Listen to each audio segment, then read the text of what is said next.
আজ থেকে 700 বছর আগে আব্দুর রহমান জামি নামে নবীর একজন আশিক, আল্লাহর নবীর আশিক, এমন একজন নবীর আশিক। আব্দুর রহমান জামি কেমন নবীর আশিক ছিলেন, সাহাবায়ে কেরামের কথা নাই বললাম। আবু বকর রাদিয়াল্লাহু তাআলা আনহু, ওমর ফারুক, উসমান, আলী, অনেক সাহাবায়ে কেরাম, লক্ষ লক্ষ সাহাবায়ে কেরাম নবীর প্রেমে পাগল ছিল। নবী দুনিয়া থেকে ইন্তেকাল হয়ে যাওয়ার পর এরকম আশিক হতে পারে নবীর আমার জানা ছিল না। যখনই আব্দুর রহমান জামির জীবনে পড়েছি, তার জীবনের মধ্যে তার এই প্রেমের এমন এমন কিছু কথা পড়েছি যা শুনলে কোনো মানুষের ভালোবাসা আর নীরব থাকতে পারে না। চিল্লায় বলেন সুবহানাল্লাহ। আব্দুর রহমান জামি হজে গেছেন হজ করার জন্য। হজে গেলে বাইতুল্লাহর চতুর্পাশে ঘুরতে হয়, তাওয়াফ করতে হয় আর বলতে হয় লাব্বাইক আল্লাহুম্মা লাব্বাইক লা শারীকা লাক লাব্বাইক ইন্নাল হামদা ওয়ান নি'মাতা লাকা ওয়াল মুলক লা শারীকা লাক লাব্বাইক। কথা বলেন ঠিক না বেঠিক? আব্দুর রহমান জামি কেমন নবীর আশিক, হজ করার জন্য বাইতুল্লাহ গেছে। এন্ড হজে গেলে তো নবীর সাথেও দেখা করতে হয়, মদিনায় মুনাওয়ারা নবীর রওজা জিয়ারত করতে হয়। কথা বলেন ঠিক কিনা? বলছিলাম না, দুনিয়ার মধ্যে কিছু কবর আছে, কবরদের মধ্যে সরদার। নবীজির রওজা, নবীজির মাকবার, এটা হলো দুনিয়ার সমস্ত কবরের মধ্যে, রওজার মধ্যে শ্রেষ্ঠ সরদার। সুবহানাল্লাহ বলেন।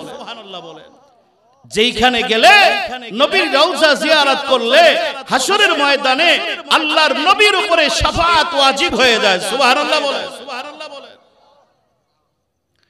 মদিনা মুনাওয়ারা আব্দুর রহমান জামি তার নবীর রওজা, তার আশিকের, তার প্রেমিকের রওজা জিয়ারতের জন্য যাবেন, বন্ধুর কাছে যাবেন। কি নিয়ে যাবেন? বন্ধুর দরবারে হাদিয়া। তাই তিনি কিছু কবিতা রচনা করলেন, কিছু কবিতা লিখলেন। এই কবিতাগুলো নিয়ে তার বন্ধুকে শোনায় দেবে। সুবহানাল্লাহ। বন্ধুকে শোনায় দেবে। কেমন কবিতা, কি কবিতা শুনাইবে? আব্দুর রহমান জামি রহমাতুল্লাহি আলাইহি মক্কায় হজ গেছেন, মদিনায় রওনা হবেন, সাথে নিলেন কয়েকটা কবিতা, লিখলেন নবীর শানে। সুবহানাল্লাহ পড়বেন না? আরেকজন আল্লাহর ওলি আব্দুর রহমান জামি কবিতা নিলেন। এই কবিতা নিয়ে তার বন্ধু মুহাম্মদুর রাসূলুল্লাহকে শুনাইবেন। সুবহানাল্লাহ। মদিনায় রওনা হবেন। এমন সময় রাত্রিবেলায় মদিনার গভর্নর, মক্কার গভর্নর স্বপ্নে দেখি আল্লাহর নবী বলতেছে, ও মক্কার গভর্নর, আব্দুর রহমান জামি নামে একটা লোক মক্কায় আছে, আজ রাতে সে মদিনার উদ্দেশ্যে রওনা হবে, তাকে তুমি মদিনায় আসতে দিও না, তাকে তুমি যেভাবেই হোক তাকে আটকায়া রাখো। মদিনার গভর্নর স্বপ্ন দেখে ঘুম ভাঙলেন। ঘুম ভাঙার পর তিনি মানুষদের দিয়া খবর দিয়ে দিলেন, আব্দুর রহমান জামি নামে কে মক্কা এসেছো, তোমার জন্য মদিনায় যাইতে নিষেধ আছে, তুমি মদিনায় যেতে পারবা না, তোমার জন্য মদিনায় যাওয়া নিষেধ। কিন্তু এমন আশিকের আশিক মদিনায় না গেলে সে যে সহ্য করতে পারবে না, বন্ধুর সঙ্গে, প্রেমিকের সঙ্গে দেখা করাই লাগবে। আব্দুর রহমান জামি চিন্তা করলেন, আহারে কত যত্ন করে, কত সুন্দর করে আমার বন্ধুর জন্য কবিতা লিখলাম, এই কবিতাকে আমি শেষ পর্যন্ত শুনাইতে পারবো না। তিনি চিন্তা করলেন, যেভাবেই হোক আমার মদিনায় যেতে হবে। পরের দিন রাত্রি বেলায় তিনি মদিনায় যাবেন, রওনা হইবেন। এমন সময় ওই গভর্নর, মক্কার গভর্নর আবার স্বপ্নে দেখে, ও মক্কার গভর্নর, তোমাকে বলছিলাম আব্দুর রহমান জামিকে মদিনায় আসতে দিবা না, মদিনায় আব্দুর রহমান জামি রওনা হইতেছে, তাকে আটকাও, তাকে মদিনায় আসতে দিও না। দ্বিতীয় রাত্রেও তিনি যখন এই স্বপ্নে দেখলেন, মক্কায় খবর হারাবাড়ির সপুত্র খবর ছড়ায় পড়লো, আব্দুর রহমান জামিকে তোমাকে মদিনায় যাইতে নিষেধ করা হয়েছে, তুমি মদিনায় যাইতে পারবা না। আব্দুর রহমান জামি যেভাবে হোক যাইবে, চিন্তা করে কিভাবে যাওয়া যায়, তাই তিনি ব্যবসায়ীদের সঙ্গে চুক্তি করলেন। কি চুক্তি করলেন? বাইরে আমি তো মদিনায় যাইতে চাই, তোমরা তো সিরিয়ায় ব্যবসা করতে যাইবা, মদিনার নবীর রওজার পাশ দিয়া যেতে হবে, মদিনার পাশ দিয়া তোমরা যাইবা, তাই তোমরা যদি আমাকে এই বস্তাগুলোর মধ্যে বইরা বান্দা নাও, তাহলে কেউ দেখতে পাইবে না। মদিনার পাশ দিয়া যখন তোমরা যাইবা, তখন আমাকে ওখানে তোমরা বস্তা করে ছেড়ে যাইবা। কি এমন কবিতা, কি এমন কবিতা, যে কবিতা শোনানোর জন্য আব্দুর রহমান জামি স্বাভাবিকভাবে নয়, বস্তার ভিতরে হাত পা গুছাইয়া একেবারে 400 মাইল পর্যন্ত লম্বা সফর, এত রাস্তা তিনি মদিনায় যেতে চান। সুবহানাল্লাহ বলে। কি সেই কবিতা? রুখসারে সি বুরকা কা যারা পর্দা উঠা দো, লিল্লাহি মুঝে হুসনে খুদা দাদে দিখা দো। रुखसारे से बुरका का जरा पर्दा उठा दो, लिल्लाह मुझे हुस्ने खुदा दाद दिखा दो। अये बहरे करम सदका हुसैन इब्ने अली का, प्यासा हूँ मुझे शरबत दीदार पिला दो। অনেকগুলো কবিতা তিনি লিখছেন। শেখ আব্দুর রহমান জামি মদিনায় রওনা হবেন, মদিনায় এখনো যান নাই শেখ আব্দুর রহমান জামি। অন্তরে অন্তরে কথা হইতেছে, রাসূলুল্লাহ মদিনায় যেতে চায় না, আব্দুর রহমান জামি মদিনায় যেতে চায়। অন্তরে অন্তরে কথা হয়, ও ভাই আপনি আমি চক্ষু বন্ধ করলে সামনে দেখি অন্ধকার, আর আব্দুর রহমান জামি যদি চক্ষু বন্ধ করত, তিনি নবীর রওজায় নবীর সঙ্গে দেখা হইতো। সুবহানাল্লাহ বলেন। অন্তরে অন্তরে কথা হয়, যে কথাগুলো দুনিয়ার কেউ টের পায় না, একমাত্র প্রেমিক আর প্রেমিকাই বোঝে। সুবহানাল্লাহ। কাদেরে কুদরত তুদারি হর সে খাহিয়া কুনি, মুর্দারা তো জানে বখশি জিন্দারা মুর্দা কুনি। এমন এমন কিছু কথা আছে অন্তরে অন্তরে, যে কথাগুলো যার সাথে হয় সে সারা দুনিয়ার কেউ জানে না। আব্দুর রহমান জামি বস্তার ভিতরে পড়ে হাত পা গুছায়া 400 মাইল পর্যন্ত সফর করতে চায়, এমন একজন নবীর আশিক মদিনায় যেতে চায় নবীর সঙ্গে কথা বলার জন্য। আব্দুর রহমান জামি মদিনায় যায় নবীর সঙ্গে কথা বলবে। তৃতীয় দিন রাত্রে মক্কার গভর্নর স্বপ্নে দেখে, ও মক্কার গভর্নর, তোমাকে বলছিলাম শেখ আব্দুর রহমান জামিকে তুমি আটকাও, মদিনায় আসতে দিও না। তৃতীয় দিনের মাথায় শেখ আব্দুর রহমান জামিকে লোক দিয়ে খোঁজ করে, তারপরে আব্দুর রহমান জামিকে জেলখানায় আটকাইছে। জেলখানায় আটকানোর পর তাকে অনেক মারধর করেছে। রাত্রি বেলায় মক্কার গভর্নর স্বপ্নে দেখে, এ মক্কার গভর্নর, তোমাকে শুধু তাকে আসতে বাধা দিতে বলেছিলাম, গায়ে কেন হাত তুললা? তুমি কি জানো সে তো কোনো অপরাধী নয়, সে আমার শত্রু নয়, সে কে তুমি জানো? সে আমার সাথে দেখা করার জন্য আসবে। এমন কিছু কবিতা শেখ আব্দুর রহমান জামি লিখছে, যেই কবিতাগুলো যদি রওজার পাশে এসে শোনায়, তাহলে ওই কবিতা সে শোনাবে আব্দুর রহমান জামির সাথে আমার নবীর উঠা আলিঙ্গন করা লাগবে। চিল্লায় বলেন সুবহানাল্লাহ। আর আমি যেদিন রওজা থেকে উঠবো সেদিন কিয়ামত হয়ে যাবে, তাই বলছি তাকে রওজার পাশে আসতে দিও না। শেখ আব্দুর রহমান জামিকে তোমাকে মারতে বলি নাই, টর্চার করতে বলি নাই, তাকে নির্যাতন করতে বলি নাই, সে আমার দুশমন নয়, কেন তুমি তার গায়ে হাত দিলা? চিল্লায় কোন সুবহানাল্লাহ। আল্লাহ পাক রব্বুল আলামিন তাম পৃথিবীর ভিতরে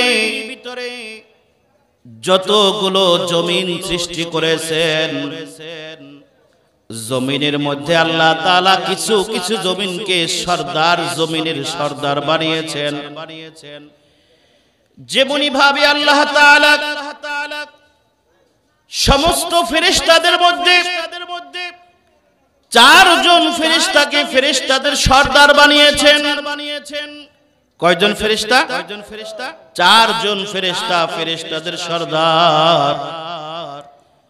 1 নম্বর সর্দার হলেন হযরতে জিবরাইল আমিন আলাইহিস সালাম, হযরতে মিকাইল আলাইহিস সালাম, হযরতে আজরাইল আলাইহিস সালাম, হযরতে ইসরাফিল আলাইহিস সালাম।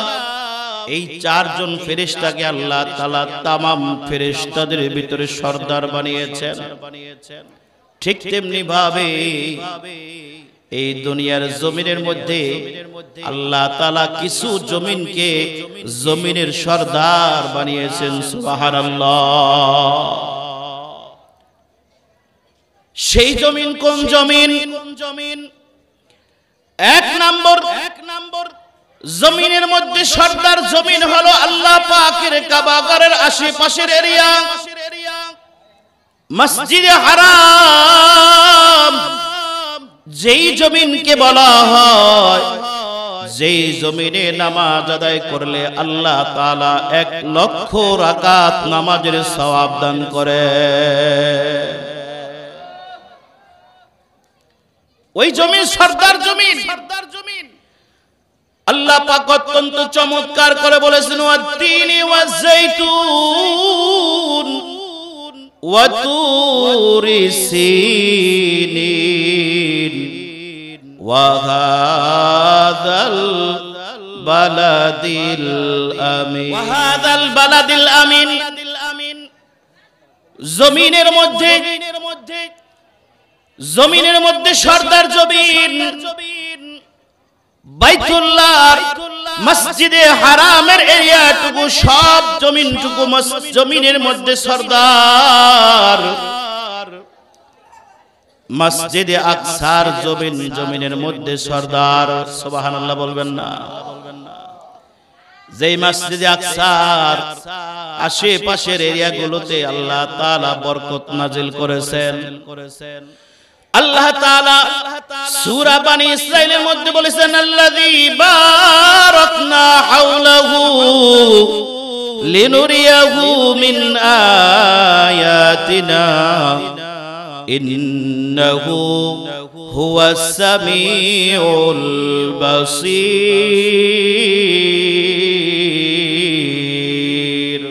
আল্লাহু আকবার। আল্লাহ রাব্বুল আলামিন বলেন, الذي باركنا حوله لنريه من آياتنا। আল্লাহ তাআলা বলেন, যে মসজিদে আকসার আশেপাশের মহল্লাগুলোতে আমি আল্লাহ রাব্বুল আলামিন বরকত নাজিল করেছি। বরকত, এমন বরকত নাজিল করেছি পৃথিবীর অন্য কোন জমিনে এত বরকত আমি আল্লাহ তাআলা নাজিল করি নাই। সুবহানাল্লাহ বলেন। যেই জমিনের মধ্যে আমি আল্লাহ রাব্বুল আলামিন, যেই জমিনের মধ্যে আমি আল্লাহ রাব্বুল আলামিন অসংখ্য পয়গম্বর পাঠিয়েছি। সুবহানাল্লাহ। এজন্য तमाम জিনিসের মধ্যে আল্লাহ তাআলা এক একজন সর্দার বানিয়েছেন। আল্লাহ রাব্বুল আলামিন হযরত আদম আলাইহিস সালাম থেকে মুহাম্মাদুর রাসূলুল্লাহ সাল্লাল্লাহু আলাইহি ওয়াসাল্লাম পর্যন্ত এই পৃথিবীর জমিনে আল্লাহ তাআলা যত পয়গম্বর পাঠিয়েছেন, 1,02,24,000 পয়গম্বর আল্লাহ তাআলা পাঠিয়েছেন। সমস্ত নবী রাসূলের মধ্যে আল্লাহ পাক রব্বুল আলামিন আপনার আমার নবীকে নবীদের সরদার বানিয়েছেন। চিল্লায়ে বলেন সুবহানাল্লাহ। কি বলেন, ঠিক না বেঠিক? আপনার আমার নবী সাইয়্যিদুল মুরসালিন, শাফিউল মুজলামিন, খাতামুন নবিয়্যিন, আল্লাহ রাব্বুল আলামিন তার প্রিয় হাবিব মুহাম্মদুর রাসূলুল্লাহ সাল্লাল্লাহু আলাইহি ওয়াসাল্লাম কে সমস্ত পয়গম্বরদের সরদার বানায়া দুনিয়াতে পাঠাইছেন। সুবহানাল্লাহ। এ ভাই লক্ষ্য করে শুনুন, আপনার আমার নবী যেমন তেমন নবী নন। দুনিয়াতে আল্লাহ তাআলা যত পয়গম্বর পাঠিয়েছেন, যত নবী পাঠিয়েছেন, যত রাসূল পাঠিয়েছেন, সব নবী রাসূলরা আমার আল্লাহর প্রেমে পড়ে গেছে। সুবহানাল্লাহ। সব পয়গম্বরগণ আল্লাহর প্রেমে পড়ছে। আর আপনার আমার নবী মুহাম্মদুর রাসূলুল্লাহ সাল্লাল্লাহু আলাইহি ওয়াসাল্লাম, আপনার আমার নবী মুহাম্মদুর রাসূলুল্লাহ সাল্লাল্লাহু আলাইহি ওয়াসাল্লামের প্রেমে স্বয়ং আল্লাহ পাক রব্বুল আলামিন পড়ে গেছে। সুবহানাল্লাহ। সব নবী রাসূলরা আল্লাহ তাআলাকে ভালোবেসেছে, আর আল্লাহ তাআলা আপনার নবীকে সব নবীদের থেকে আলাদা করে বেশি ভালোবাসছে। সুবহানাল্লাহ। কথাটা বুঝছেন না? সমস্ত নবীরা আল্লাহর প্রেমে পাগল, আর আল্লাহ আপনার আমার নবীর প্রেমে পাগল। সুবহানাল্লাহ বলেন। তুমি কাউকে বানিয়েছো খলিলুল্লাহ, তুমি কাউকে বানিয়েছো কালিমুল্লাহ, মোর নবীজিকে বানিয়েছো তুমি, মোর নবীজিকে বানিয়েছো তুমি হাবিবুল্লাহ, হাবিবুল্লাহ, লা ইলাহা ইল্লাল্লাহ, লা ইলাহা ইল্লাল্লাহ। কেমন আপনার আমার নবী, যার প্রেমে আল্লাহ পাক রব্বুল আলামিন স্বয়ং পাগল হয়ে গেছে। সুবহানাল্লাহ। নবীর চোখ দিয়া যখন, নবীর চক্ষু মুবারক থেকে যখন পানি ঝরে, তখন আল্লাহ ওই পানি ঝরা সহ্য করতে পারে না। আল্লাহ পাক রব্বুল আলামিন জিবরাইল পাঠায় দেয়। খবর নাই, হাবিবের খবর নাই। ও আমার হাবিব, আপনি কেন কান্না করেন? আপনার চোখে পানি কেন? আপনার চোখে যদি পানি আসে আমি আল্লাহ তাআলা সহ্য করতে পারি না। সুবহানাল্লাহ বলেন। আর একটু জোরে বলা যাবে কি সুবহানাল্লাহ? ভাইরা আমার, বন্ধুরা আমার, এমন একজন নবী পেয়ে আপনি আমি খুশি না বেজার? আরো জোরে বলেন, খুশি না বেজার? নারায়ে তাকবীর। আল কোরআনের আলো, আল হাদিসের আলো, নারায়ে তাকবীর। আপনাদের ঘুম আসতেছে? কষ্ট হইতেছে? জোরে কথা বলতে সমস্যা হয়? মুক্ত মনে, মুক্ত দিলে একেবারে উচ্চ আওয়াজে একবার চিল্লায় বলেন সুবহানাল্লাহ, আলহামদুলিল্লাহ, লা ইলাহা ইল্লাল্লাহ। ঠিক আছে না ইনশাআল্লাহ? একটু আওয়াজ দেওয়া যাবে না ইনশাআল্লাহ? ভাইরা আমার, বন্ধুরা আমার, রোজ হাসরের ময়দানে আল্লাহর সামনে আপনাকে আমাকে দাঁড়াতে হবে কি হবে না? কি বলেন? এই বিশ্বাস আমাদের আছে তো? আল্লাহর সামনে দাঁড়াইতে হবে, এর উপরে বিশ্বাস রাখা, ইয়াকিন রাখা, আস্থা রাখা, এটা আমাদের একটা ঈমানের অঙ্গ। এটা কি আমরা সবাই জানি? হ্যাঁ? আমানতু বিল্লাহি ওয়া মালাইকাতিহি ওয়া কুতুবিহি ওয়া রাসূলিহি ওয়াল ইয়াউমিল আখির ওয়াল কদরি খায়রিহি মিনাল্লাহি তাআলা ওয়াল বা'সি বা'দাল মাউত, ওয়াল বা'সি বা'দাল মাউত। মৃত্যুর পরে আবার আমাদের পুনরায় জীবিত হতে হবে। আল্লাহর সামনে দাঁড়াইতে হবে রোজ হাসরের ময়দানে আপনাকে আমাকে বিচারের জন্য কাঠগড়ায় দাঁড় করবেন এর উপরে বিশ্বাস আমাদের আছে না সবার রোজ হাসরের ময়দানে যখন আমরা আল্লাহর সামনে বিচারের জন্য আসামি হয়ে দাঁড়িয়ে যাব তখন আপনার আমার নবী আল্লাহ তাআলার কাছে নালিশ করবেন বিচার দিবেন মামলা দিবেন কার বিরুদ্ধে মামলা দিবেন কাকে আসামি আল্লাহর রাসূল বানাইবেন রোজ হাসরের ময়দানে আল্লাহ পাক রব্বুল আলামিন বলেন ওয়া ক্বালার রাসূলু ইয়া রাব্বি ইন্না কওমি اتخذوا هذا القرآن مهجورا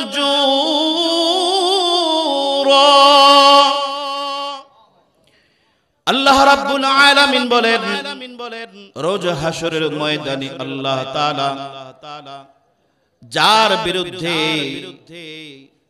আল্লাহর কাছে আল্লাহর আদালতে মামলা দিবেন ওই লোকগুলো কারা আল্লাহ তাআলা সুন্দর করে আমাদের জানায় দেন ওয়া ক্বালার রাসূলু রোজ হাসরের ময়দানে আল্লাহর নবী মুহাম্মদুর রাসূলুল্লাহ সবাই পড়েন সাল্লাল্লাহু আলাইহি ওয়াসাল্লাম বলবেন ইয়া রাব্বি হে আমার রব হে আমার আল্লাহ ওগো আল্লাহ ইন্না কওমি নিশ্চয়ই আমার জাতি আমার উম্মত কারা নিশ্চয়ই আমার উম্মত আমার জাতি কি করছে ইত্তাখাযু হাযাল কুরআনা তারা এই কোরআনকে কোরআন ছিলেন তো আপনারা কোরআন কার বাণী আরো জোরে বলেন আল্লাহর নামটা জোরে বললে ভয় লাগে আল্লাহু আকবার আল্লাহর নামটা যত বলবেন তত আল্লাহর প্রতি প্রেম ভালোবাসা বাড়বে সুবহানাল্লাহ বলেন ভাইরা আমার বন্ধুরা আমার আল্লাহর নবী মুহাম্মদুর রাসূলুল্লাহ সাল্লাল্লাহু আলাইহি ওয়াসাল্লাম আল্লাহর মামলা দিবেন বলবেন ও আমার রব এই যে আমার জাতিকে দেখতেছেন আমার উম্মতকে দেখতেছেন এই উম্মতের কাছে আমি আপনার কালামে পাক রেখে আসছি আমি তো রওজায়ে মুনাওয়ারে শোয়া ছিলাম জমিনের উপরে আমি তাদের কাছে কোরআন রেখে আসছি এই কোরআনকে তারা ইত্তাখাযু হাযাল কুরআন মাহজুরা এই কোরআনকে তারা দূরে ছুঁড়ে ফেলেছে এই কোরআনকে তারা মানে নাই কোরআনকে তারা পড়ে নাই কোরআন নিয়ে তাদের জীবন গড়ে নাই খুব ভালো করে বুঝেন মামলাটা দিবেন কে মুহাম্মাদুর রাসূলুল্লাহ সাল্লাল্লাহু আলাইহি ওয়াসাল্লামের দরবারে ও ভাই কার বিরুদ্ধে মামলা দিবেন আপনার আমার বিরুদ্ধে মামলা দিবেন যারা আজ আমরা কোরআনকে ছেড়ে চলেছি দুনিয়ার পিছনে ছুটেছি আমার বাড়ির পিছনে ছুটেছি জায়গার পিছনে ছুটেছি গাড়ির পিছনে ছুটেছি নারীর পিছনে ছুটেছি কথা বলেন ঠিক না বেটি এরে ভাই আজকের এই তাফসীরুল কোরআন মাহফিল আগামী কালকে হাজার কান্না করলেও তুমি পাইবা না আগামী দিন রাতে আগামী কাল রাতে এই জায়গায় জান্নাতের বাগান সাজবে না কোরআনের বাগান সাজবে না কথা কয় না ঠিক না বেঠিক এ ভাই আল্লাহর দরবারে যদি আপনি আমি আসামি হয়ে যায় আল্লাহর রাসূল যদি আপনার আমার বিরুদ্ধে আসামি বানায় দেয় আল্লাহর দরবারে এই লোক এই উম্মত এটা আমার জাতি আপনার কালামকে ডাস্টবিনে ছুটে ফেলেছে ঘরের এক কোণায় উঠায়া রাখছে সারা বছরেও খোলে নাই কোরআন অনুযায়ী জীবন চালায় নাই আল্লাহ আজ আপনার আদালতে আমার বিচার। মূলত এই আয়াতগুলো আল্লাহ তাআলা একটা ঘটনার উপরে ভিত্তি করে এই আয়াত কারিমা নাযিল করেছেন। যদি ওই আয়াতের শানে নুজুল আমরা বুঝতে পারি, তাহলে অনুধাবন করতে পারবো আসলে আল্লাহর নবীর সাথে বন্ধুত্ব করা ভালো না আল্লাহর নবীর সাথে দুশমনি করা ভালো। কি বলেন, শুনবেন আপনারা? এই আয়াত কারিমা নাযিল হওয়ার কারণটা কি? কোন পরিপ্রেক্ষিতে এই আয়াত কারিমা নাযিল হয়েছে? কিয়ামতের ময়দানে একদল মানুষ, এই পাপীরা যারা কোরআনে কারীম ছেড়ে দিয়েছে, কোরআনের মাহফিল হয়েছে, মাহফিল না আইসা রাস্তায় রাস্তায়, দোকানে দোকানে, বাজারে বাজারে, এদিকে সেদিকে ঘুরা ঘুরা বেড়াইছে। রোজ হাসরের ময়দানে এদের অবস্থাটা কেমন হবে? আল্লাহ পাক রব্বুল আলামিন বলেন, وَيَوْمَ يَعَضُّ الظَّالِمُ عَلَى يَدَيْهِ يَقُولُ يَا لَيْتَنِي اتَّخَذْتُ مَعَ الرَّسُولِ سَبِيلًا। কিয়ামতের ময়দানে একদল জালেমকে দাঁড় করানো হবে, যারা কোরআনকে এড়াইয়া চলছে, যারা নবীকে গালি দিছে, যারা নবীর রাস্তাকে এড়াইয়া চলছে, যারা নবীকে অপদস্থ অপমান করেছে, যারা কোরআনকে অপমান করেছে, কোরআনকে গ্রহণ করে নাই, কোরআনকে মানে নাই, নবীকে মানে নাই, নবীর হাদিসকে মানে নাই, যার জিন্দগি আগা টুকরা খুঁজলে, সারা জিন্দগি খুঁজলে নবীর আদর্শ পাওয়া যায় না। আল্লাহ পাক রব্বুল আলামিন পবিত্র কোরআনের মধ্যে তাদেরকে জালেম বলে উল্লেখ করেছেন। কি বলছেন ভাই? আরো জোরে বলেন। জালিম বলছেন। আপনাদের খারাপ লাগতেছে? এ ভাই, আপনি যদি কোরআন ছেড়ে দেন আপনি একজন জালেম। আমি বক্তা, আমি যদি কোরআন ছেড়ে দেই তাহলে আমিও জালেম।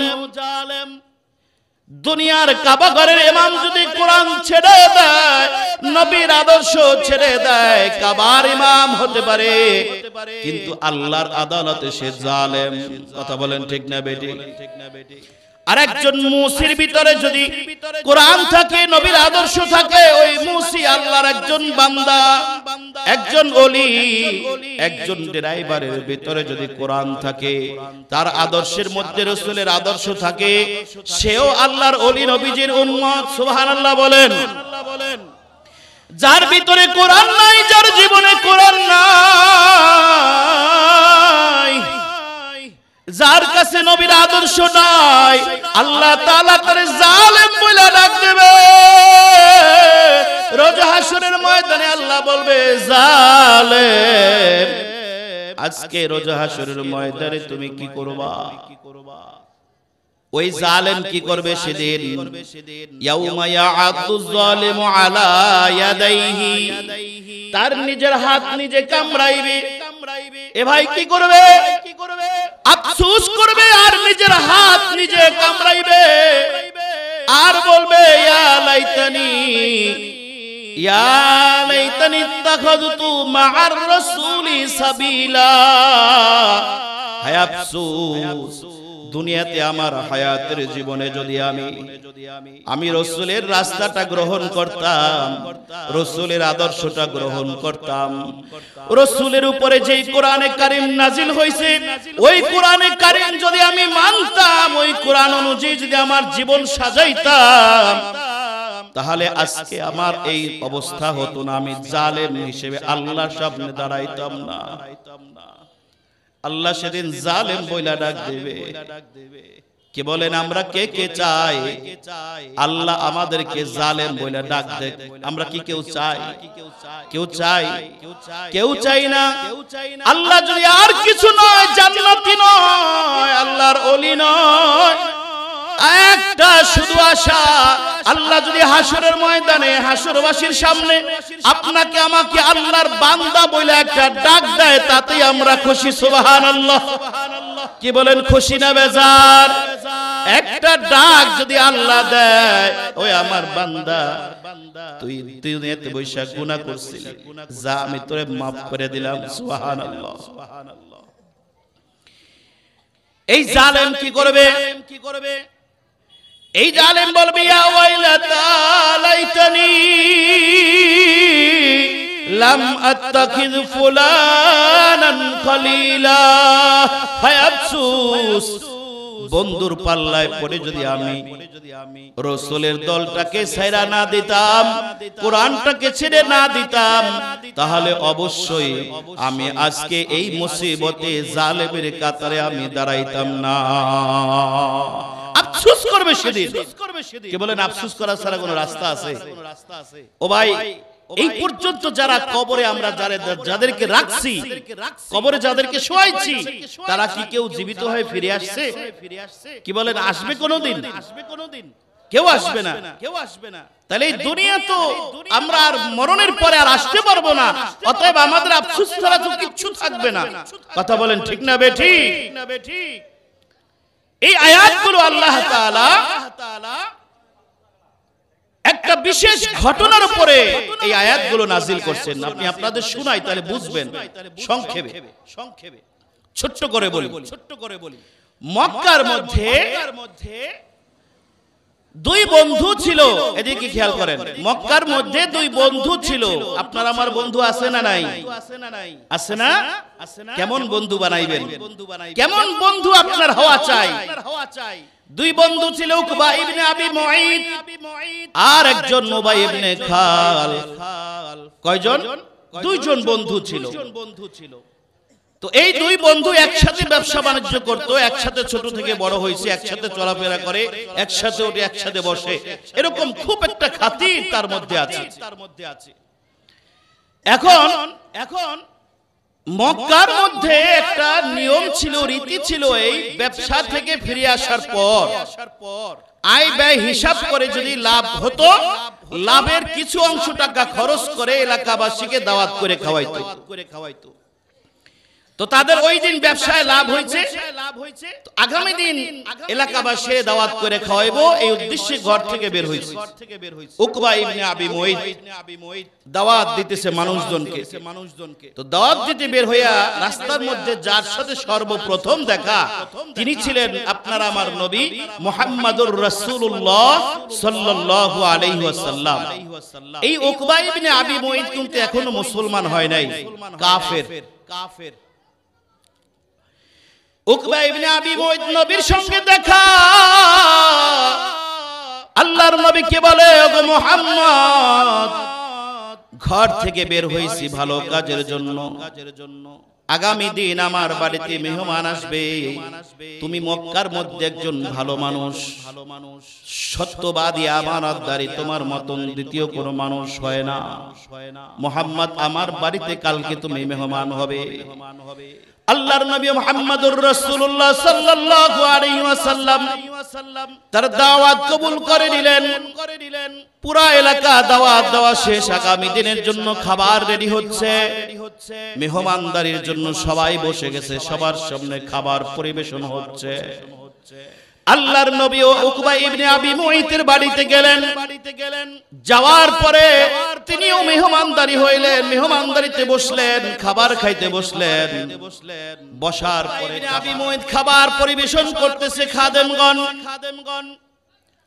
খাবার পরিবেশন করে, আর উকবা ইবনে আবি মুঈত সমস্ত মেহমানদের ভিতরে গুইরা পিছনে হাত বাঁধা হাইটা দেখে কার কি সুবিধা অসুবিধা আছে। উকবা ইবনে আবি মুঈত ঘুরতে ঘুরতে মুহাম্মদুর রাসূলুল্লাহর সামনে গেছে। যায় বলতেছে, দেখতেছে মুহাম্মদ খাবারগুলো মুখে নেয় না, শুধু হাত দিয়া নাড়ে চাড়ে। উকবা ইবনে আবি মুঈত জিজ্ঞাসা করে, মুহাম্মদ তুমি কেন খাবার খাও না? কোন জিনিস তোমাকে খাবার খেতে বারণ করেছে? উকবা ইবনে আবি মুঈতকে মুহাম্মদুর রাসূলুল্লাহ, সবাই পড়েন সাল্লাল্লাহু আলাইহি ওয়াসাল্লাম, বলতেছে উকবা বাইরে আমাকে তো একটা চিন্তা একটা পেরেশানিতে খাবার বারণ করতেছে, একটা পেরেশানি মাথার মধ্যে থাকার কারণে আমার মুখের মধ্যে খাবার যায় না। কি সেই পেরেশানি বলো? মুহাম্মাদুর রাসূলুল্লাহ সাল্লাল্লাহু আলাইহি ওয়াসাল্লাম বলে, উকবা ভাই আমার, কত আদর কত আদর করে ভালোবেসে তোমার বাড়িতে দাওয়াত করেছো, তুমি তো আমার কলিজার ভাই। ভাই রে, একটা প্রশ্নের উত্তর দাও, আমার পেরেশানি দূর হয়ে যাবে। কি প্রশ্নের উত্তর? বলে, আমার ভাই যদি আগুনের মধ্যে পুড়তেছে জ্বলতেছে, এটা দেখার পরে যদি আমি খাবার খাইতে বসি, বলো তো ওই খাবার কি আমার গলা দিয়া নেমে ভিতরে চলে যাবে? বলে, না না না, আগে তো ভাইকে বাঁচাইতে হবে। কথা বলেন ঠিক না বেঠে? এ ভাই, আপনার ভাইয়ের ঘরে যদি আগুন লাগে আপনি কি বসে থাকবেন? না না, কখনো না, আপনি বসে থাকবেন না। উকবা বলে, মুহাম্মদ আপনাকে ভাইকে বাঁচাইতে হবে, তারপরে খাবার খাইতে হবে। এবার নবী সুযোগ বের করলেন। উকবা কি বলে, উকবা তোমার বাড়িতে দাওয়াত করে নিয়ে আসছো, ভালোবাসো, পছন্দ করো বুঝেছি, কিন্তু তুমি তো আমার ভাই, মূর্তি পূজা করার কারণে আল্লাহ তোমারে জাহান্নামের আগুনে জ্বালাইবে, আর ওই তোমাকে জাহান্নামের আগুনে জ্বলতে দেখে আমি মুহাম্মদ কখনো তোমার বাড়িতে খাবার খাইতে পারি না। তুমি যদি কালিমা পড়ো তাহলে আমি তোমার বাড়িতে খাবার খাবো। উকবা এবার ফান্দে পড়েছে।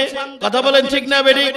যদি তার বাড়িতে মেহমান না খেয়ে চলে যায়, সে অপমান মনে করবে, লাঞ্ছিত হবে, বঞ্চিত হবে, এলাকার মধ্যে তার সম্মান কমে যাবে। এ বন্ধু, উকবা ইবনে আবি মুঈত ছোট করে কালেমা পড়ে এসে বলে, মুহাম্মদ আমারে কালেমা পড়ায়া দাও। নবী আমার খাবার খায়া বাড়িতে চলে যায়।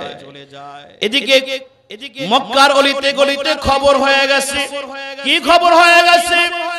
ঢোল পিটে বলতেছি উকবা মুসলমান হয়ে গেছে। খবরটা তার বন্ধু উবাই ইবনে খালফের কাছেও চলে গেছে। উবাই ইবনে খালফ তার কাছে চিঠি লিখছে, উকবা তুমি মুহাম্মাদের কাছে কালেমা পড়ে মুসলমান হয়ে গেছো, একবারও বন্ধুর কথা ভাবলা না? ছোটবেলা থেকে বড় হয়েছে পর্যন্ত কোনদিন আমরা বন্ধুত্ব নষ্ট করি নাই, একসাথে ব্যবসা করি, একসাথে চলি, একসাথে উঠি, একসাথে বসি। উকবা কামটা করলা কি? তুমি কি মুহাম্মাদকে চাও না আমাকে চাও? যদি মুহাম্মাদকে চাও তাহলে আমাকে বাদ দিয়ে দাও, যদি আমাকে চাও তাহলে তোমার মুহাম্মাদকে বাদ দিতে হবে, কারণ আমি মুহাম্মাদের কাছে মুরিদ হতে পারবো না। উকবা ইবনে আবি মুঈত বলে, ও ভাই, বন্ধুরে, ছোটবেলা থেকে সম্পর্ক নষ্ট করতে চাই না, সামান্য একটা ব্যাপার নিয়ে তুমি মন খারাপ করতেছো, চিন্তা করো না, আগামী দিন সকালে যাইয়া মুহাম্মাদের কালিমা মুহাম্মাদকে ফেরত দিয়ে আসবো। তাকে আমাকে যে অপমান করেছে আমার বন্ধুর কাছে, তাকেও আমি অপমান করে আসবো। উবাই ইবনে খালফ বলে, কি অপমান করবা? বলে, করমুনে একটা না আমার কাছে বলো। বলে, একটা করমুনে না, তুমি যদি তার মুখে থুথু নিক্ষেপ করতে পারো, তার কালিমা ফেরত দিয়ে আসতে পারো, তাহলে তুমি আমার বন্ধু, নচেত তুমি আমার বন্ধু নও। ঠিক আছে বন্ধু, চিন্তা করো না, আমি সকালবেলা যাইয়া মুহাম্মাদের কালিমা মুহাম্মাদকে ফেরত দিয়ে আসবো, এবং আপনাকে যে অপমান করেছে, আমাকে কালিমা পড়েছে, বিনিময়ে আমি তার মুখে থুথু নিক্ষেপ করবো। চিল্লায় বলে নাউজুবিল্লাহ। পরের দিন সকালবেলা ঘুম থেকে উঠে উকবা মুহাম্মাদুর রাসূলুল্লাহ সাল্লাল্লাহু আলাইহি ওয়াসাল্লামের বাড়িতে গিয়ে হাজির। দরজার সামনে দাঁড়ায় ডাক দেয়, উখরুজি ইয়া মুহাম্মদ, উখরুজি ইলাইয়া ইয়া মুহাম্মদ। হ্যাঁ মুহাম্মদ, আমার কাছে বাইরে আয়। নাউজুবিল্লাহ বলেন। বাইর হয়ে আসার পর উকবা বলে, মোহাম্মদ গতকালকে তুমি আমাকে ফান্দে ফেলায়া কালিমা পড়ছো, আমি মাইনকা চিপায়ে পড়া কালিমা পড়ছি ঠিকই, কিন্তু অন্তর থেকে পড়ি নাই, তাই তোমার কালিমা তোমাকে ফেরত দিতে এসেছি, তোমার কালিমা তোমাকে ফেরত দিয়া গেলাম। আর তুমি যে আমাকে তুমি যে আমাকে অপমান করেছো, এই অপমানের বদলায় আমি তোমাকে থুথু নিক্ষেপ করলাম। উকবা ইবনে আবি মুঈত তার মুখ থেকে নাপাক থুথু বের করে দিয়েছে। আমার আল্লাহ রাব্বুল আলামিন ডাক দিয়া বলে, জিবরাইল তুমি কই?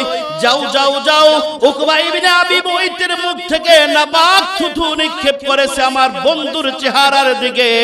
ও জানে না আমার বন্ধু যদি থুথু নিক্ষেপ করে তাহলে ও ধ্বংস হয়ে যাবে। যাও যাও যাও, ওই থুথুটাকে আগুনের পুতলা বানায়া তার চেহারায় নিক্ষেপ করো। চেরাগেরা কে ইজাদ বা ফরুজাদ কাছে কাশতাফ জানাদ রিসাস বসুজা। যে বাতি আল্লাহ রাব্বুল আলামিন জ্বালাইছে, দুনিয়ার কোন মানুষের ক্ষমতা নাই ওই বাতিকে দুনিয়ার কোন মানুষ নিভাইতে পারে। কথা বলেন ঠিক না বেঠিক? হতে পারে তুমি নবীকে গালি দিতে পারো, হতে পারে তুমি নবীকে অপমান করতে পারো, কিন্তু আল্লাহর নবী বলেছেন, মান সাব্বা নাবিয়ান ফাকতুলুহু, যে নবীকে গালি দেয় তাকে কতল করো, যে নবীকে অপমান করে তাকে কতল করো, তার সাথে কোনো আপোষ নাই, তার একটাই বিচার, তার দেহ থেকে মাথাটাকে আলাদা করে দাও। কথা বলুন ঠিক না বেঠিক? সুতরাং দুনিয়ার নবীর দুশমনেরা শুনে নাও, মুসলমানদের ঈমান কিন্তু এখনো ভেঙে পড়ে নাই। সাবধান হয়ে যাও, নবীর বিরুদ্ধে কথা বলার ক্ষেত্রে তুমি মুখকে জবানকে সংযত রাখো।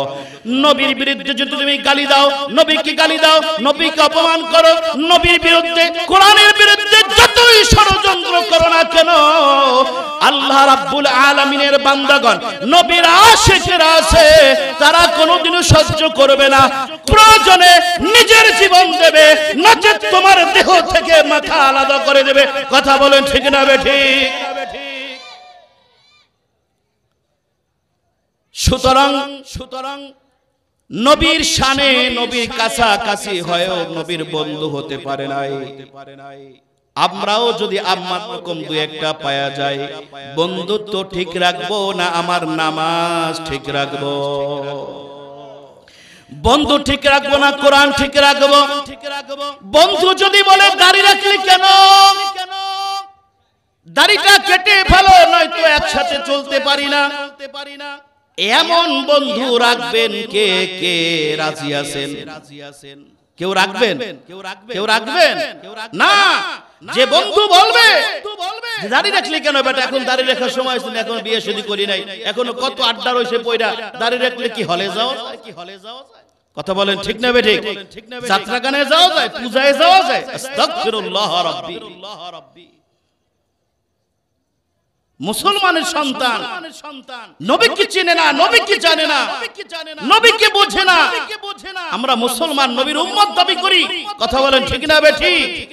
এর জন্য আল্লাহর দরবারে আপনি একজন জালেম হিসেবে দাঁড়াইতে হবে। তাই এখনো সময় আছে। নবী প্রেমে নবীকে চিনুন, নবীকে জানুন, নবীর প্রেমে হাবুডুবু খান, নবীকে প্রেম আশিক বানাইয়া, নবীর প্রতি আশিক হইয়া আপনি কবরে যান। রোজ হাসরের ময়দানে আল্লাহ রাব্বুল আলামিন আপনাকে বান্দা বলে কবুল করে জান্নাতের মালিক বানায় দেবেন। সুবহানাল্লাহ। এ ভাই, এই উকবা ইবনে আবি মুঈত ইবনে খালফ নবীর জামানায় ছিল, আজ থেকে ১৫০০ বছর পূর্বে। নবীকে পায়াও তারা হেদায়েত গ্রহণ করতে পারে নাই, নবীকে মানে নাই, নবীকে শত্রু রূপে গ্রহণ করেছে, কালিমা পয়রাও ছেড়ে দিয়েছে। আর নবীর জামানার ৭০০ বছর পরে, আজ থেকে ৭০০ বছর আগে আব্দুর রহমান জামি নামে নবীর একজন আশিক আল্লাহর নবীর আশিক এমন একজন নবীর আশিক আব্দুর রহমান জামি কেমন নবীর আশিক ছিলেন সাহাবায়ে কেরামের কথা নাই বললাম আবু বকর রাদিয়াল্লাহু তাআলা আনহু ওমর ফারুক উসমান আলী অনেক সাহাবায়ে কেরাম লক্ষ লক্ষ সাহাবায়ে কেরাম নবীর প্রেমে পাগল ছিল নবী দুনিয়া থেকে ইন্তেকাল হয়ে যাওয়ার পর এরকম আশিক হতে পারে নবীর আমার জানা ছিল না যখনই আব্দুর রহমান জামির জীবনে পড়েছি তার জীবনের মধ্যে তার এই প্রেমের এমন এমন কিছু কথা পড়েছি যা শুনলে কোনো মানুষের ভালোবাসা আর নীরব থাকতে পারে না চিল্লায় বলেন সুবহানাল্লাহ আব্দুর রহমান জামি হজে গেছেন হজ করার জন্য হজে গেলে বাইতুল্লাহর চতুর্পাশে ঘুরতে হয় তাওয়াফ করতে হয় আর বলতে হয় লাব্বাইক আল্লাহুম্মা লাব্বাইক লা শারীকা লাক লাব্বাইক ইন্নাল হামদা ওয়ান নি'মাতা লাকা ওয়াল মুলক লা শারীকা লাক লাব্বাইক কথা বলেন ঠিক না বেঠিক আব্দুর রহমান জামি কেমন নবীর আশিক হজ করার জন্য বাইতুল্লাহ গেছে এন্ড হজে গেলে তো নবীর সাথেও দেখা করতে হয় মদিনায় মুনাওয়ারা নবীর রওজা জিয়ারত করতে হয় কথা বলেন ঠিক কি না বলছিলাম না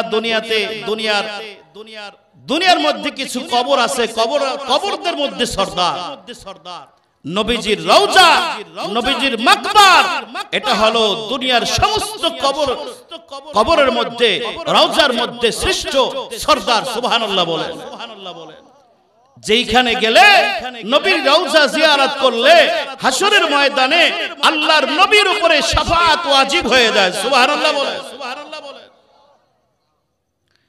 মদিনা মুনাওয়ারা আব্দুর রহমান জামি তার নবীর রওজা তার আশিকের তার প্রেমিকের রওজা জিয়ারতের জন্য যাবেন বন্ধুর কাছে যাবেন কি নিয়ে যাবেন বন্ধুর দরবারে হাদিয়া তাই তিনি কিছু কবিতা রচনা করলেন কিছু কবিতা লিখলেন এই কবিতাগুলো নিয়ে তার বন্ধুকে শোনায় দেবে সুবহানাল্লাহ বন্ধুকে শোনায় দেবে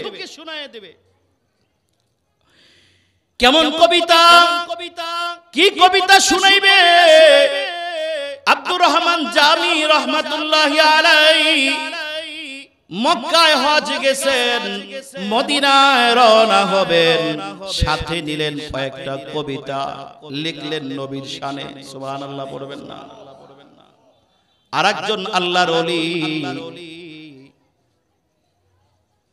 আব্দুর রহমান জামি কবিতা নিলেন এই কবিতা নিয়ে তার বন্ধু মুহাম্মদুর রাসূলুল্লাহকে শুনাইবেন সুবহানাল্লাহ মদিনায় রওনা হবেন এমন সময় রাত্রি বেলায় মদিনার গভর্নর মক্কার গভর্নর স্বপ্নে দেখি আল্লাহর নবী বলতেছে ও মক্কার গভর্নর আব্দুর রহমান জামি নামে একটা লোক মক্কায় আছে আজ রাতে সে মদিনার উদ্দেশ্যে রওনা হবে তাকে তুমি মদিনায় আসতে দিও না তাকে তুমি যেভাবেই হোক তাকে আটকায়া রাখো মদিনার গভর্নর স্বপ্ন দেখে ঘুম ভাঙলেন ঘুম ভাঙার পর তিনি মানুষদের দিয়া খবর দিয়ে দিলেন আব্দুর রহমান জামি নামে কে মক্কা এসেছো তোমার জন্য মদিনায় যাইতে নিষেধ আছে তুমি মদিনায় যেতে পারবা না তোমার জন্য মদিনায় যাওয়া নিষেধ কিন্তু এমন আশিকের আশিক মদিনায় না গেলে সে যে সহ্য করতে পারবে না বন্ধুর সঙ্গে প্রেমিকের সঙ্গে দেখা করাই লাগবে আব্দুর রহমান জামি চিন্তা করলেন আহারে কত যত্ন করে কত সুন্দর করে আমার বন্ধুর জন্য কবিতা লিখলাম এই কবিতাকে আমি শেষ পর্যন্ত শুনাইতে পারবো না তিনি চিন্তা করলেন যেভাবেই হোক আমার মদিনায় যেতে হবে পরের দিন রাত্রি বেলায় তিনি মদিনায় যাবেন রওনা হইবেন এমন সময় ওই গভর্নর মক্কার গভর্নর আবার স্বপ্নে দেখে ও মক্কার গভর্নর তোমাকে বলছিলাম আব্দুর রহমান জামিকে মদিনায় আসতে দিবা না মদিনায় আব্দুর রহমান জামি রওনা হইতেছে তাকে আটকাও তাকে মদিনায় আসতে দিও না দ্বিতীয় রাত্রেও তিনি যখন এই স্বপ্নে দেখলেন মক্কায় খবর হারা বাড়ির সপুত্র খবর ছড়ায় পড়ল, আব্দুর রহমান জামিকে তোমাকে মদিনায় যাইতে নিষেধ করা হয়েছে, তুমি মদিনায় যাইতে পারবা না। আব্দুর রহমান জামি যেভাবে হোক যাইবে, চিন্তা করে কিভাবে যাওয়া যায়, তাই তিনি ব্যবসায়ীদের সঙ্গে চুক্তি করলেন। কি চুক্তি করলেন? ভাইরে, আমি তো মদিনায় যাইতে চাই, তোমরা তো সিরিয়ায় ব্যবসা করতে যাইবা, মদিনার নবীর রওজার পাশ দিয়া যেতে হবে, মদিনার পাশ দিয়া তোমরা যাইবা, তাই তোমরা যদি আমাকে এই বস্তাগুলোর মধ্যে বইরা বান্দা নাও, তাহলে কেউ দেখতে পাইবে না। মদিনার পাশ দিয়া যখন তোমরা যাইবা, তখন আমাকে ওখানে তোমরা বস্তা করে ছেড়ে যাইবা। কি এমন কবিতা, কি এমন কবিতা, যে কবিতা শোনানোর জন্য আব্দুর রহমান জামি স্বাভাবিকভাবে নয়, বস্তার ভিতরে হাত পা গুছাইয়া একেবারে 400 মাইল পর্যন্ত লম্বা সফর, এত রাস্তা তিনি মদিনায় যেতে চান। সুবহানাল্লাহ বলে। কি সেই কবিতা? রুখো সারে সি বুরকা কা যারা পর্দা উঠা দো, লিল্লাহি মুঝে হুসনে খুদা দাদে দিখা দো। रुखो सारे से बुरका का जरा पर्दा उठा दो, लिल्लाह मुझे हुस्ने खुदा दाद दिखा दो। अय बहर करम सदका हुसैन इब्ने अली का, प्यासा हो मुझे शरबते दीदार पिला दो। অনেকগুলো কবিতা তিনি লিখছেন। শেখ আব্দুর রহমান জামি মদিনায় রওনা হবেন। মদিনায় এখনো যান নাই শেখ আব্দুর রহমান জামি। অন্তরে অন্তরে কথা হইতেছে, রাসূলুল্লাহ মদিনায় যেতে চায় না, আব্দুর রহমান জামি মদিনায় যেতে চায়। অন্তরে অন্তরে কথা হয়, ও ভাই আপনি আমি চক্ষু বন্ধ করলে সামনে দেখি অন্ধকার, আর আব্দুর রহমান জামি যদি চক্ষু বন্ধ করত, তিনি নবীর রওজায় নবীর সঙ্গে দেখা হইতো। সুবহানাল্লাহ বলেন। অন্তরে অন্তরে কথা হয়, যে কথাগুলো দুনিয়ার কেউ টের পায় না, একমাত্র প্রেমিক আর প্রেমিকাই বোঝে। সুবহানাল্লাহ। কাদেরে কুদরত দারি হর সে খাহিয়া কুনি, মুর্দারা তো জানে বখশি জিন্দারা মুর্দা কুনি। এমন এমন কিছু কথা আছে অন্তরে অন্তরে, যে কথাগুলো যার সাথে হয় সে সারা দুনিয়ার কেউ জানে না। আব্দুর রহমান জামি বস্তার ভিতরে পড়ে হাত পা গুছায়া 400 মাইল পর্যন্ত সফর করতে চায়। এমন একজন নবীর আশিক মদিনায় যেতে চায় নবীর সঙ্গে কথা বলার জন্য। আব্দুর রহমান জামি মদিনায় যায় নবীর সঙ্গে কথা বলবে।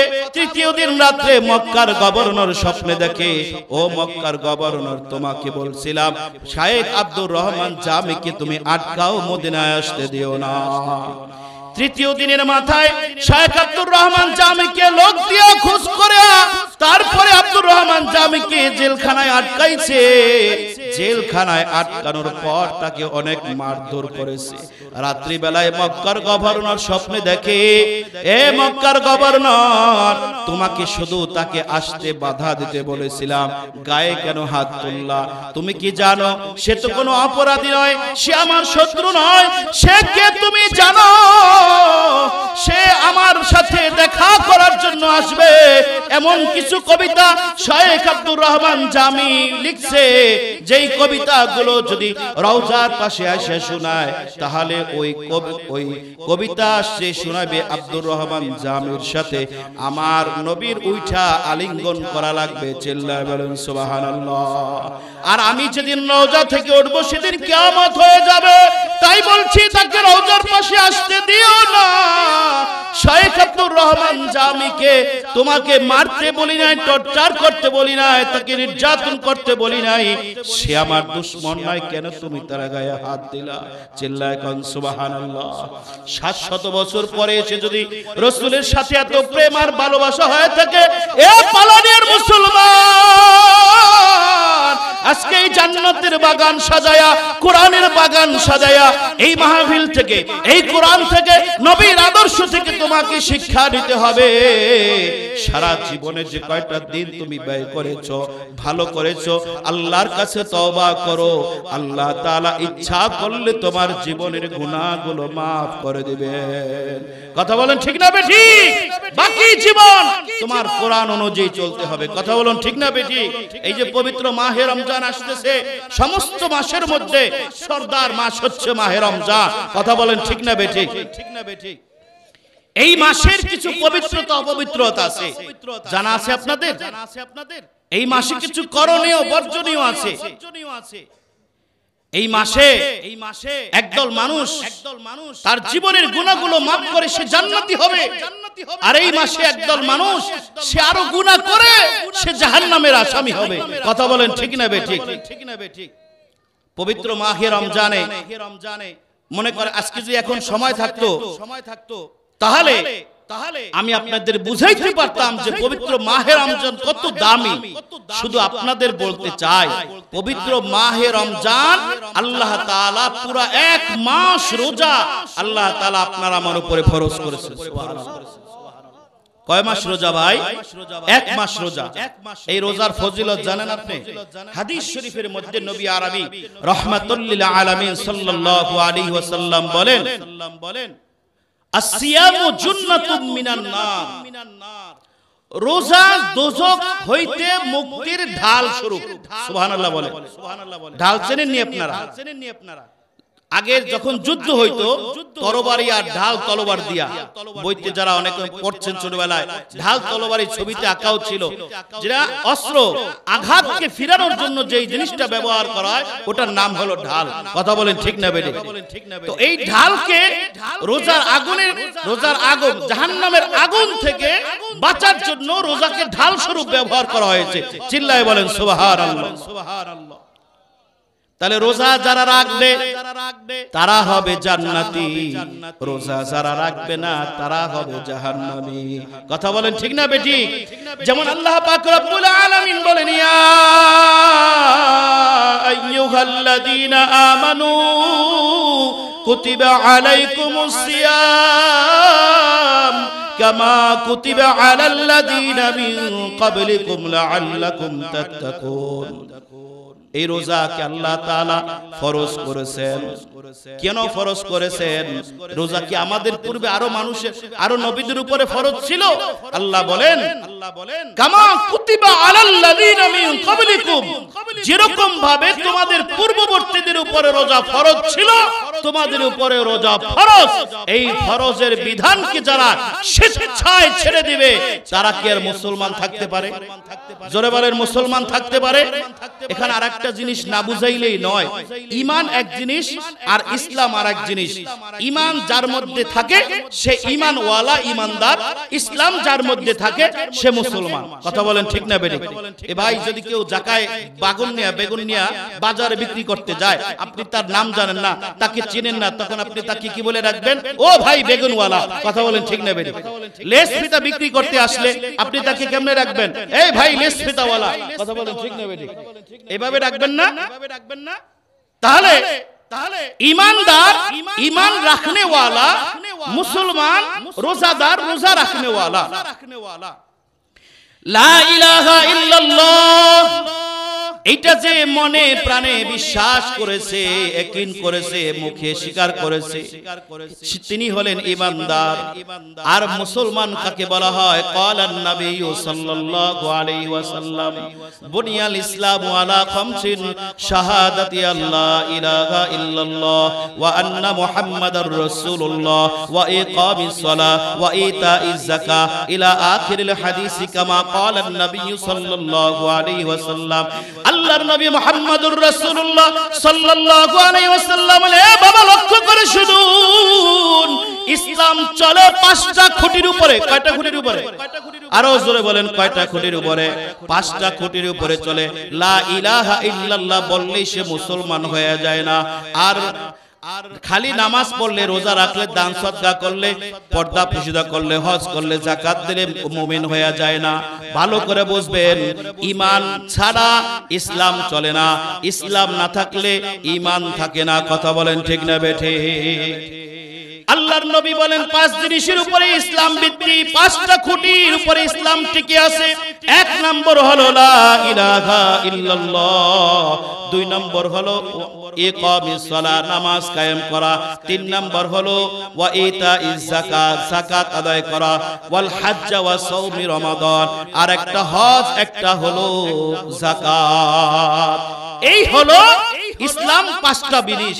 এখন যদি কেউ রোজা না রাখে, রোজা আছে না, ও সাওমি রমাদান, রোজা আছে না, এই রোজা যদি কেউ না রাখে, ইচ্ছাকৃতভাবে ছেড়ে দেয়, তাহলে সে কি হবে? একটা আল্লাহর পবিত্র হুকুমকে, কোরআনের আয়াতকে, রাসূলের হাদিসকে অমান্য করার কারণে সে কি আর ঈমানদার থাকতে পারে? মুসলমান তো ভালো, ঈমানদার, ঈমান রাখাই তো বড় কঠিন। কথা বলেন ঠিক না বেটি? এজন্য এই পবিত্র মাহে রমজানে দেখবেন আজকের আলোচনা বা বিভিন্ন জায়গায় আলোচনা শুনে, অথবা একটা লোক নিয়ত করেছে যে আমি এবছর রোজা ছাড়বো না, গত বছর সে রোজা রাখে নাই, ধরে নেন। এখন এই লোকটা যখন রোজা রেখে বাহিরে বের হবে, তখন গত বছর যাদের সাথে চলাফেরা করছিল তারা কি বলবে জানেন? এই বেটা কি রোজা রাখছিস তুই, রোজা রাখার বয়স হয়েছে তোর, কথা কয় না ঠিক না বেটি? গত বছর কত ভালো আমরা বিভিন্ন জায়গায় খেলাধুলা করছি, খাবার দাবার খেয়েছি, যা মন চায় তাই করছি, এখন কি রোজা রাখবি বেটা, রোজা রাখবি বয়স হইলে? কথা বলেন ঠিক না বেটি? এরকম বলে কি বলে না? বলে। দেখেন আবার একদল মানুষ আছে দোকানের সামনে পর্দা দিয়া ভালো করে সুপাইয়ে চাপাইয়ে তারপরে মানুষের ইফতার করায়। কথা বলেন ঠিক না বেঠিক? আছে না নাই? আছে। এগুলো গর্হিত কাজ, রমজান এগুলো করা যাবে না, রমজান মাসে রোজা রাখতে হবে। এখন এই যে টিটকারি মেরে কথা বললো, এবারে কি এর নামাজ হইছো, তোর নামাজ পড়ার সময় আছে, এই নামাজ পরে পড়বি, চল ক্রিকেট খেলে আসি। কথা বলেন ঠিক না বেঠিক? একটা লোক দাড়ি রাখছে, বিবি বলল তুমি কি করছো, দাঁড়িয়ে তোমার সময় আছে, কতদিন পরে রাখবো আনে। কথা বলেন এরকম অনেক বিবি আছে কিনা? বলে কিনা? বন্ধু বলে কি ব্যাপার, তুই এত মুরব্বি হয়ে গেছে বেটা, দাড়ি কাট, এখন দাড়ি রাখার সময়। আস্তাগফিরুল্লাহ। এই যে মুসলমানদেরকে নিয়ে একজন দাড়িওয়ালাকে, একজন রোজাওয়ালাকে, একজন নামাজিওয়ালাকে, একজন ইমানদারকে তুমি টিটকারি করেছো, তোমার পরিণতি কি হবে, তোমার অবস্থাটা কি হবে, তোমার শেষ পরিণাম কি হবে, তুমি কি একবারও ভেবে দেখছো? কোরআনে কারীমের মধ্যে আল্লাহ রাব্বুল আলামিন এদের ব্যাপারে সুন্দর করে বলেছেন, ওয়া ইযা কিলা লাহুম আমিনু কামা আমানান নাস। যখন তাদেরকে বলা হয়, মানে আমি তো দাঁড়িয়ে রাখছি তুইও দাঁড়িয়ে রাখ, আমি নামাজ পড়ি তুইও নামাজ পড়, আমি রোজা রাখছি তো আমরা সবাই এবছর দেখি সবাই রোজা রাখবো, এরকম কথা বলে না? বলে। তখন তারা কি বলে জানেন? দু বেটা কি বলো তুই, এরকম কোনো কথা? দাঁড়িয়ে রাখা লাগবে না, নামাজ পড়া লাগবে না, আমরা যেরকম ছিলাম আগে ছিলাম এরকমই থাকবো। এখন তো বিয়ে শাদী করো নাই, কি দাঁড়িয়ে রাখবি, কি নামাজ পড়বি? নামাজ তো পড়তে হবে বয়স হয়ে গেলে। কথা বলেন ঠিক না বেরি? ভাই নামাজ কি খালি বয়সওয়ালাদের মুরব্বিদের উপরে নাজিল হইছে? এই ফরজ সবার জন্য না? সবার জন্য। এই যে টিটকারি যারা করে তাদেরকে আল্লাহ রাব্বুল আলামিন বলেন, আল্লাহ তাআলা তোমাদেরকে সুযোগ দিয়ে দিতেছেন, তোমার যা খুশি তাই তুমি বলতে পারো, যা ইচ্ছা তাই তুমি করতে পারো, তোমাকে সুযোগ ওয়ায়ামুদ্দুহুম ফি তুগয়ানিহিম ইয়ামাহুন, তোমাকে সুযোগ দেওয়া হচ্ছে, ঢিল দেওয়া হচ্ছে। আল্লাহ যদি ইচ্ছা করতেন, ভাই খেয়াল করেন, আল্লাহ যদি ইচ্ছা করতেন ফেরেশতা দিয়ে পিটাইয়া সবগুলোর মসজিদে ঢুকাই দিতে পারতেন কিনা? জোরে বলেন পারতেন কিনা? কেন দেয় না কেন? আল্লাহ আপনাকে আমাকে সুযোগ দিতেছেন যে দেখিনি তুই একলা মসজিদে ঢোকো, ইচ্ছা করে মসজিদে ঢোকোস, নামাজ পড়োস, রোজা রাখোস, আল্লাহ ইচ্ছা করলে প্রত্যেকটা বেরোজদারকে পিটাইয়া সাইজ করে তারপর রোজা রাখাইতে পারতো। কথা বলেন ঠিক না বেরে? কিন্তু আল্লাহ করেন না কেন জানেন? আল্লাহ সুযোগ দিয়ে দেখতেছেন, দেখি বান্দা কত দূর ধরতে পারো। কাগজ কাট কর, ঘুটনি বানা কর, সুর দিয়া আসমান মে, গুরি বেচারা क्या करेगा, रच्छी मेरा हाथ में। যখন আমরা কাগজ কাইটা ঘুনসি বানায়া গুড়ি বানায়া আকাশে উড়াইয়া দেই, আকাশে যখন বাতাসে গুড়িটা ওঠে আর এরকম ডোলে, আর গুড়ি আপনাকে কি বলে জানেন? আমি তো এখন অনেক দূরে উঠে গেছি, আমারে তুমি আর লাগাল ভাইবা না। কথা বলেন ঠিক না বেঠিক? তো আল্লাহ আমাদের এইভাবে দুনিয়াতে ছেড়ে দিয়েছেন। আমরা মনে করি যে আয় হায় হায় আমার মরা লাগবে না, আমার এই দুনিয়া, আমার এই গাড়ি, আমার নারী, আমার সম্পদ, আমার টাকা, আমার পয়সা, আমার ব্যবসা, আমার সবকিছু আমি আমি আমার। কথা বলেন ঠিক না বেঠিক? এই চিন্তায় সারা দিন ব্যস্ত। কিন্তু যেই দিন আল্লাহ আমাদের রশিদের টান দিবেন, ঘুড়ির মালিক যখন রশিদের টানতে টানতে টানতে টানতে আবার ঘুড়িটাকে হাতে নিয়ে আসবেন, তখন ঘুড়ির কিছু করার আছে? করার থাকবে? ওই মাতুব্বরি আর থাকবে? এ ভাই, এই দুনিয়ার মাতুব্বরি থাকবে না। কবরে আপনাকে আমাকে যেতে হবে। ওইখানে কত কোটি তোমার টাকা ছিল, তোমার সেই জবাব দেওয়া লাগবে না? কত সম্পদের মালিক ছিলা, কয়টা বাড়ির মালিক ছিলা, কয়টা গাড়ির মালিক ছিলা, তুমি এমপি ছিলা না মন্ত্রী ছিলা, প্রধানমন্ত্রী ছিলা, এমপি মেম্বার না চেয়ারম্যান ছিলা, এই পরিচয় কবরের মধ্যে দেওয়া চলবে না। কথা বলেন ঠিক না বেঠিক? কবরের মধ্যে এই পরিচয় চলবে?